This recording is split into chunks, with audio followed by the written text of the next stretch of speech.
बारिश हो रही है, काले काले बादल छाए हुए हैं।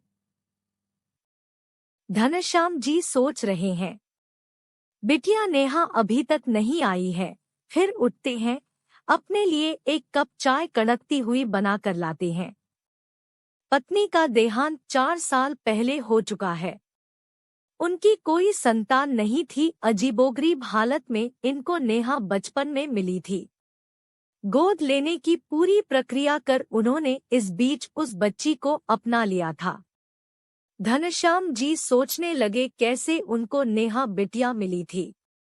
आज से 21 साल पहले इलाहाबाद में उनका ट्रांसफर हुआ था। वहां एक कॉलोनी में घर किराए पर मिल गया था।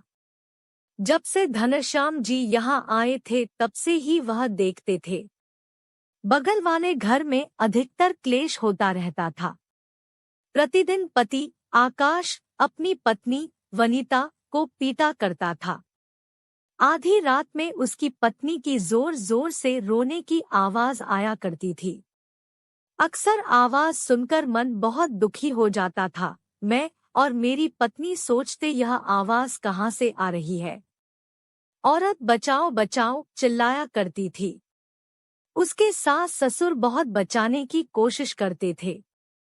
छोटी सी बेटी चिल्लाया करती थी, दादी दादू मेरी मम्मी को बचा लो, लेकिन ऐसा लगता था वह दरवाजा बंद करके मारा करता था। उसी घर में उसके चाचा चाची भी रहते थे। उनकी भी आवाज आया करती थी, मत मारो भाई साहब, छोड़ दो, भाभी जी को विनती करते भी सुनाई देते थे।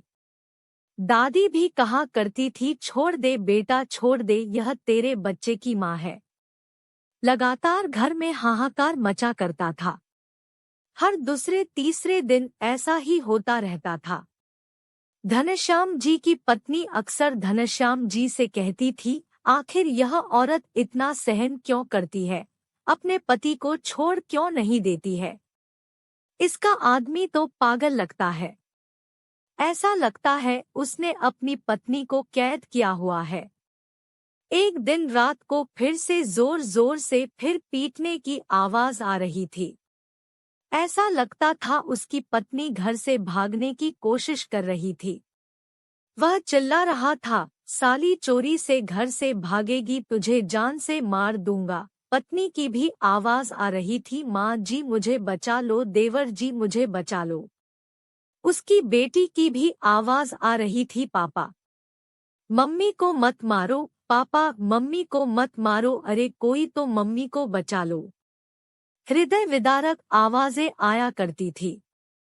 बच्ची अपनी माँ को बचाने के लिए आवाजें लगाया करती थी, लेकिन उसका दुष्ट बाप किसी की सुनता नहीं था।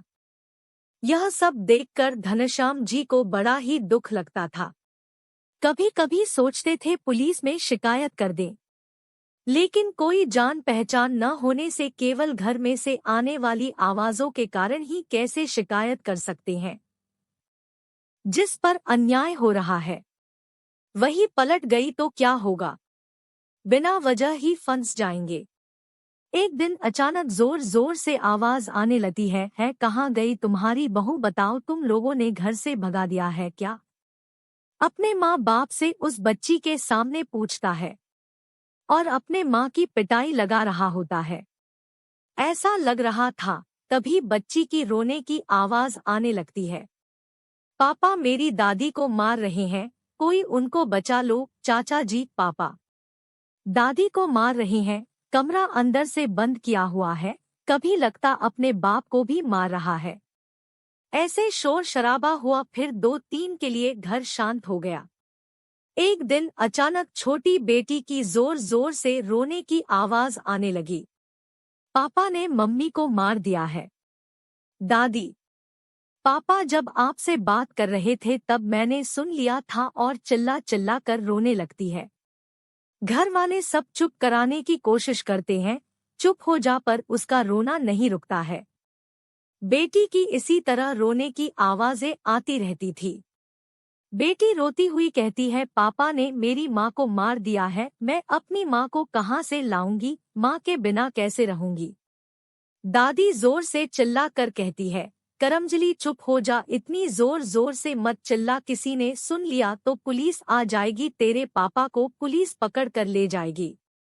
सारे आसपास के लोगों शिकायत पर और बच्ची के गवाह के कारण पुलिस वनिता के पति एवं साथ देने के कारण बच्ची के दादा दादी को पकड़ कर ले जाती है।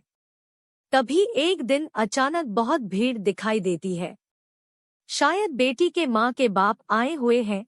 देवती जोर जोर से कह रही होती है, नानू नानी पापा ने मम्मी को जान से मार दिया है।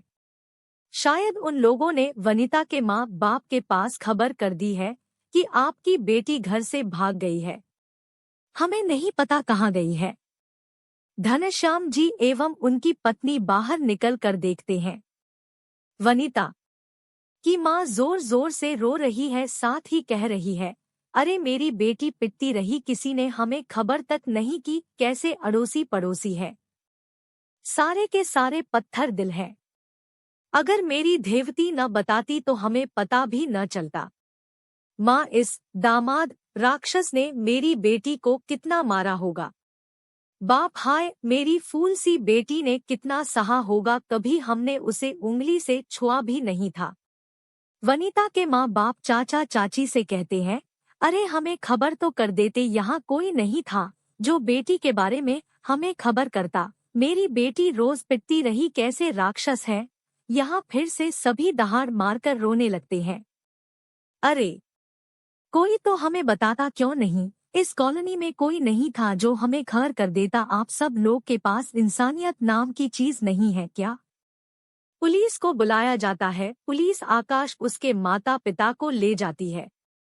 देवती अपने नानू नानी से मिन्नतें करती रही, नानू नानी मुझे अपने साथ ले चलो, लेकिन वो नहीं लेकर गए। हमारी बेटी ही नहीं रही, तुम्हें लेकर नहीं जाएंगे। चाचा चाची बहुत कहते हैं, आपकी नातिन है, ले जाओ, हम नहीं रखेंगे। बच्ची हिचक हिचक के रो रही है।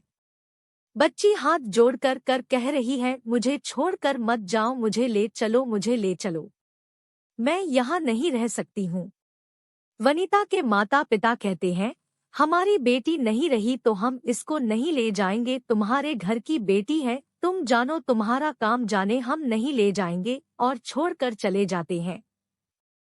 कुछ दिनों बाद बहुत तेज बारिश हो रही थी। चाचा चाची ने बच्ची को घर से निकाल दिया। बारिश में भीग रही थी और रो रो कर कह रही थी, मैं कहाँ जाऊं। चाचा चाची मुझे रखना नहीं चाहते, नाना नानी मुझे लेकर नहीं गए, 2 दिन से खाना नहीं दिया है, आज घर से निकाल दिया है, कहीं भी जा, यहाँ से हम नहीं रखेंगे, रोए जा रही थी। मेरी पत्नी को तरस आ गया, घर ले आई, खाना दिया और उसके पिता की अनुमति ले उसे गोद ले लिया। आज हमारी बिटिया इतनी बड़ी हो गई है, डिग्री कॉलेज की प्रोफेसर बन गई है, बहुत संस्कारी एवं सुशील है। उम्रकैद की सजा भुगत कर उसका पिता कभी कभी मिलने आता रहता है, उसकी आंखों में पश्चाताप के आंसू होते हैं।